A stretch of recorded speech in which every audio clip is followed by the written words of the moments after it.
Hello everybody, welcome back to my English library. So AP DSC అభ్యర్థులకు శుభవార్త. నవంబర్లో TET, జనవరిలో నోటిఫికేషన్, మార్చిలో పరీక్ష. అంటే నవంబర్లో టెట్ ఇచ్చి జనవరిలో డిఎస్సి నోటిఫికేషన్ రిలీజ్ చేస్తాము అండ్ అదేవిధంగా మార్చిలో ఎగ్జామ్ కండక్ట్ చేస్తాము అని చెప్పేసి ఆర్టికల్ న్యూస్ మనం చూడొచ్చు. ఇది అక్టోబర్ 9, 2025 థర్స్డే 8:30కి రిలీజ్ అయినటువంటి న్యూస్ ఆర్టికల్. ఇది అఫీషియల్ నోటిఫికేషన్ కాదండి, ఇది జస్ట్ న్యూస్ ఆర్టికల్. అదే న్యూస్ ని మీకు ముందుకు తీసుకురావడం జరిగింది. సో మీకు ఫోటోగ్రాఫ్ లో చూస్తే లోకేష్ గారు ఎడ్యుకేషన్ డిపార్ట్మెంట్ కి సంబంధించినటువంటి హైర్ అఫీషియల్స్ తో గురువారం అంటే Thursday October 9th review conduct చేయడం జరిగింది. ఆ రివ్యూ సంబంధించినటువంటి బులెటిన్ పాయింట్స్ మనం ఈ రోజు ఇప్పుడు చూద్దాం. ప్రతి ఏటా డిఎస్సి నిర్వహణ హామీకి కట్టుబడి ఉన్నామన్న మంత్రి లోకేష్. అంటే ఆల్రెడీ చాలా సార్లు చెప్పారు అండ్ ఈవెన్ వాళ్ళ యొక్క మీటింగ్స్ లో కానివ్వండి, లేదనుకుంటే మెగా డిఎస్సికి సంబంధించినటువంటి అపాయింట్మెంట్ ఆర్డర్స్ ఇచ్చే టైంలో కానీ చాలా రకాలుగా అనేక విధాలుగా వాళ్ళు నవంబర్లో టెట్ ఇస్తాము, ప్రతి ఏటా డిఎస్సి అనౌన్స్ చేస్తాము అని చెప్పి చాలా ప్రౌడ్గా అనౌన్స్ చేస్తున్నారు. అండ్ మెగా డిఎస్సి ఎలాగైతే స్పీడ్ గా కండక్ట్ చేసి ఒక రికార్డ్ ని క్రియేట్ చేశారు ఏపీ గవర్నమెంట్, అదే విధంగా నెక్స్ట్ అప్కమింగ్ డిఎస్సి కూడా కండక్ట్ చేసే ఛాన్సెస్ కనిపిస్తా ఉన్నాయి. ఎందుకనంటే ఈ మెగా డిఎస్సికి సంబంధించి చాలా మంది అభ్యర్థులు ఏం చేశారంటే government newly formed government and DSC వెంటనే కండక్ట్ చేసే ఛాన్సెస్ తక్కువ కనిపిస్తా ఉన్నాయి అండ్ పోస్ట్పోన్ చేసే ఛాన్సెస్ ఎక్కువగా ఉన్నాయి అని చెప్పి నెగ్లెక్ట్ చేశారు. ఆ నెగ్లెక్ట్ చేసి ప్రిపరేషన్ ని తక్కువ చేయడము, లేదనుకుంటే కేర్లెస్ గా తీసుకోవడము, దానివల్ల చాలా మంది మెగా డిఎస్సిలో బార్డర్లో జాబ్స్ ని కోల్పోయారు. ఇది చాలా మంది స్వయంకృత అపరాధం అనే చెప్పాలి. ఒకరిది జస్ట్ మిస్ అయిన పెయిన్ అయితే, కొంతమందిది మార్క్స్ ఎక్కువ వచ్చినా కూడా జాబ్ లేనటువంటి పరిస్థితి, ఇంకా కొంతమందిది అయితే మరీ దయనీయమైనటువంటి పరిస్థితి. సర్టిఫికేట్ వెరిఫికేషన్ అయ్యి కూడా వాళ్ళకి జాబ్ లేదు, వాళ్ళ ఫైనల్ లిస్ట్ లో వాళ్ళ నేమ్ లేకపోవడం, ఇది మరీ the saddest of the sad అని చెప్పొచ్చు. ఎందుకంటే కొంతమంది సర్టిఫికేట్ వెరిఫికేషన్ అయిపోగానే వాళ్ళ ఫ్యామిలీస్ కి వాళ్ళ ఫ్రెండ్స్ కి పార్టీస్ ఇచ్చుకుని వాళ్ళు ప్రౌడ్ గా అనౌన్స్ చేసుకున్నారు, అందరూ మా వాడికి జాబ్ వచ్చిందని చెప్పి హ్యాపీగా ఫీల్ అయినటువంటి సందర్భాల్లో ఫైనల్ లిస్ట్ లో వాళ్ళ పేరు లేకుండా ఉండడం, ఆ యొక్క పెయిన్ అనేది we can't express in words, beyond words ఆ పెయిన్ అనేది. అలాంటి కేసెస్ కూడా మెగా డిఎస్సిలో మనం చూసాం. సో ఈ పరిస్థితి ఎప్పుడు ఎలాగైనా ఉండొచ్చు. So nothing is in our hands, only thing is we can prepare the best. మనం బెస్ట్గా మనం అవుట్పుట్ని ఇవ్వడమే మన చేతుల్లో ఉన్నది. సో ఎక్కడా కూడా మీ ప్రిపరేషన్ని డౌన్ ట్రాడన్ చేయకుండా సో స్పీడప్గా అండ్ నెక్స్ట్ ఈ నవంబర్లో రిలీజ్ అయ్యేటటువంటి టెట్కి సీరియస్గా మెగా డిఎస్సిలా కాకుండా సీరియస్గా మీ ప్రిపరేషన్ని కంటిన్యూ చేస్తారని నేను ఆశిస్తా ఉన్నాను. సో అదేవిధంగా కొత్త జవహర్ నవోదయ విద్యాలయాలు అంటూ ఉన్నారు. సో అది మనకి సంబంధించింది కాదు, అయితే మన స్టేట్కి సంబంధించిన న్యూస్ కాబట్టి మనం తెలుసుకోవడం తప్పలేదు. అదేవిధంగా ఉత్తమ ఉపాధ్యాయుల అధ్యయనం కోసం సింగపూర్ పంపాలని నిర్ణయం తీసుకుంది. అమరావతిలో 100 కోట్లతో సెంట్రల్ లైబ్రరీ నిర్మాణం అండ్ మధ్యాహ్న భోజనంలో కడప స్మార్ట్ కిచెన్ మోడల్ రాష్ట్ర వ్యాప్తంగా అమలు. సో ఇవన్నీ కూడా మీకు నెక్స్ట్ కరెంట్ అఫైర్స్ వచ్చే ఛాన్సెస్ ఉన్నాయి కాబట్టి మీరు గుర్తుపెట్టుకోవడం ఇంపార్టెంట్. కడప స్మార్ట్ కిచెన్ ఎక్కడ ఏర్పాటు చేశారని, ఎందుకు ఏర్పాటు చేశారని, ఏ ఉద్దేశంలో ఏర్పాటు చేశారని అడగొచ్చు.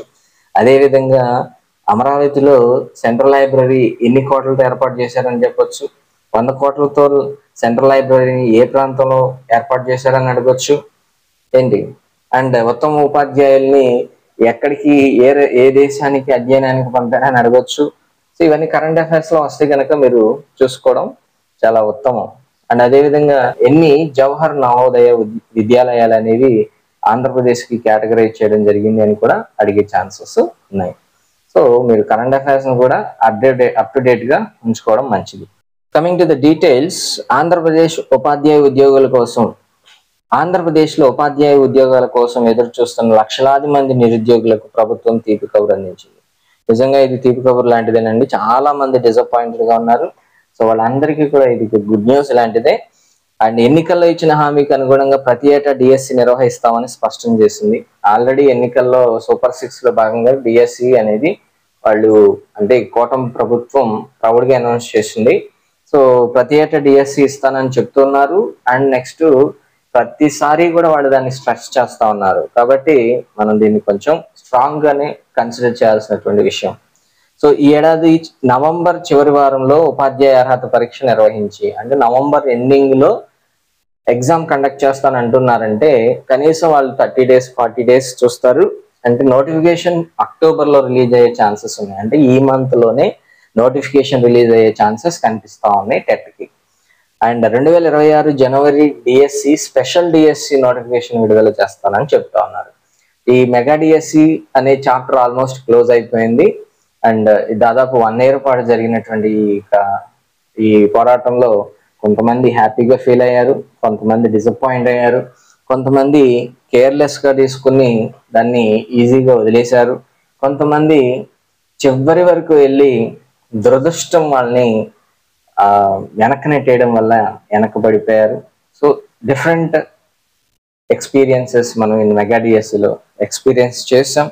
అనేకమైనటువంటి డిఫరెంట్ కేసెస్ మనం స్టడీ చేయడం జరిగింది.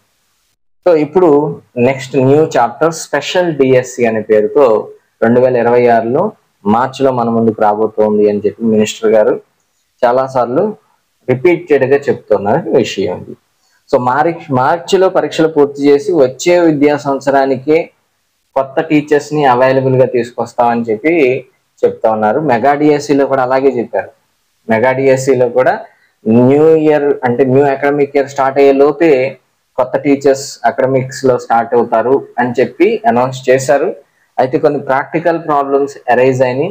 ఇది సాధారణమే. ఇది 1 or 2 months డిలే అవడం అనేది చాలా సాధారణం. గవర్నమెంట్ వర్క్ ఎంత స్పీడ్ గా అయింది అంటే ఇది హిస్టారికల్ ఈవెంట్. అది అంటే హిస్టరీ క్రియేట్ చేసినటువంటి ఒక రిక్రూట్మెంట్ ఇది మెగా డిఎస్సి అనేది. ఎంత స్పీడ్ గా ఎప్పుడు కూడా చరిత్రలో ఎవరు చూసి ఉండరు ఎంత స్పీడ్ గా డిఎస్సి రిక్రూట్మెంట్ జరిగి ఉండటం. కాబట్టి ఈ next special DSC mega DSC అంత స్పీడ్ గా అయింది అంటే ఈ స్పెషల్ డిఎస్సి అనేది ఇంకా స్పెషల్ గా ఉండే ఛాన్సెస్ ఉన్నాయి. కాబట్టి మీరు కొంచెం తొందరపడడం అనేది ఉత్తమమైన పద్ధతే. సో టెట్ ఆస్పిరెంట్స్ మీ స్కోర్ని ఇంకా పెంచుకోవడానికి ట్రై చేయండి. మినిమం 130+ ఉంటేనే కానీ మీకు ఛాన్సెస్ అనేవి ఎక్కువగా ఉంటాయి.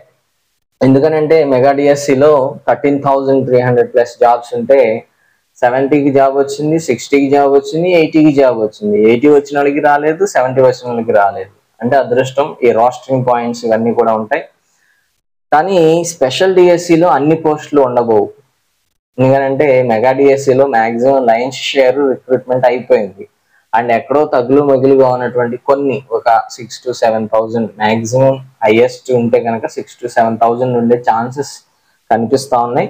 ఇంకా మీ అదృష్టం ఇంకా బాగుంటే మ్యాక్సిమం 10,000 దాకా వెళ్ళొచ్చేమో, అంతకన్నా ఉండవు స్టేట్ మొత్తం. సో కాబట్టి ఇప్పుడు మనకి మార్జిన్ ఆఫ్ మార్క్ అనేవి చాలా ఎక్కువగా ఉండే ఛాన్సెస్ కనిపిస్తా ఉన్నాయి.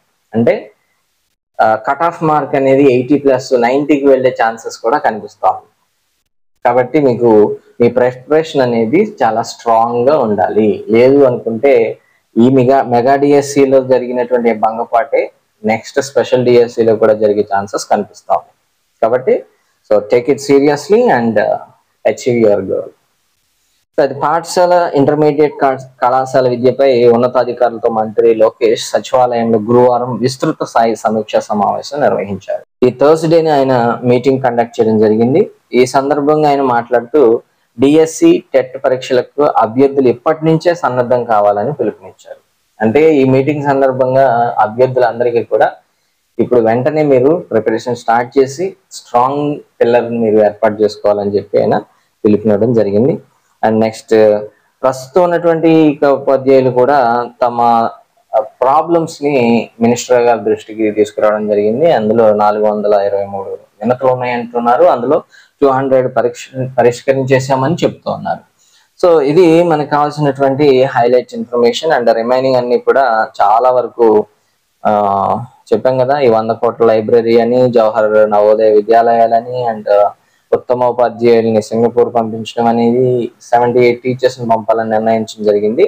సో స్మార్ట్ కిచెన్ అనేది ఇవన్నీ కూడా కరెంట్ అఫైర్స్ లో వచ్చే ఛాన్సెస్ ఉన్నాయి కాబట్టి మీరు అప్ టు డేట్ గా ఉండండి. కరెంట్ అఫైర్స్ కూడా ఇంపార్టెంటే. So this is about upcoming DSC and TET. I hope you all eagerly waiting for the TET notification, and all the best for your TET and as well as for your DSC examination. All the best. Thank you. See you soon.